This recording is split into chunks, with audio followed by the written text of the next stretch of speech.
Alam mo ba na may janitor sa Quiapo Church na nakatuklas ng isang nakakatakot na sikreto? Ako si Mang Roberto, 30 taon nang naglilinis dito sa simbahan.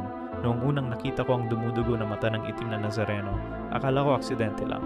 Pero nang mapansin kong laging may pattern, 2 araw bago ang Mondoy, 3 araw bago ang Bohol earthquake, 1 linggo bago ang Marawi siege. Iba-iba ang daloy ng dugo. Kapag malakas na bagyo, parang umuulan ng dugo. Kapag lindol, parang crack na hugis ang takbo.